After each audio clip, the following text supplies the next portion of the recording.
ஊழலுக்கு வித்திட்டதே தமிழ்நாட்டில் திமுக தான். அதுக்கப்புறம் பார்த்தீங்கன்னா ஹிந்தி எதிர்ப்புங்கிறாங்க. இவர் செயல் தலைவரோட குடும்பத்தினரே வேளச்சேரியில் சன்ஷைன் பள்ளிக்கூடம் நடத்துகிறாரு. அதில் தமிழில் பேசினால் அபராதம். நீங்கள் அங்கே தமிழ் ஒரு சப்ஜெக்டாக இல்லைங்கிறது மட்டும் இல்லை, உடனே அதை கையில் எடுத்துக்கொண்டு நான் போராட்டம் நடத்துகிறேன். நான் போராட்டம் நடத்த சொல்கிறேன். நேற்றுக்கு பார்த்தீங்கன்னா தமிழ் ஆட்சி மொழியாக மத்திய அரசாங்கம் கொண்டு வரணும் அப்படின்னு சொல்லியிருக்காரு. 10 வருஷம் யூபிஏல நீங்கள் அமைச்சரவையில் இருந்தீங்களே, என்ன பண்ணீங்க? எப்போல்லாம் எதிர்கட்சியில் இருக்கீங்களோ அப்போல்லாம் தமிழ் ஞாபகம் வருமா?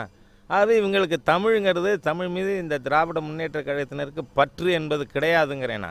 அவங்களுக்கு இதை ஒரு அரசியல் கருவியாக, பொலிட்டிக்கல் டூல், அதை பயன்படுத்த நினைக்கிறாங்க. ஒவ்வொன்றுலையும் நான் சொல்கிறேன், திராவிட முன்னேற்ற கழகம் இந்த 3 மாதத்தில் அதனுடைய வலிமையை இழந்து வந்து கொண்டு இருக்கிறது. அது தமிழ்நாட்டில் மிகப்பெரிய வாட்டர்லூவை வருகின்ற எந்த தேர்தல் முன்னாடி வருதோ அது எனக்கு தெரியலை. ஒரு கால் பஞ்சாயத்து தேர்தல் வருதா, இல்லை அதுக்கிடையில் வேறு ஏதாவது தேர்தல் வருமா? ஆகவே நிச்சயமாக தமிழக மக்களை இனிமேல் இவர்களால் ஏமாற்ற முடியாது என்பதை நான் தெரிவித்துக்கொள்ள விரும்புகிறேன்.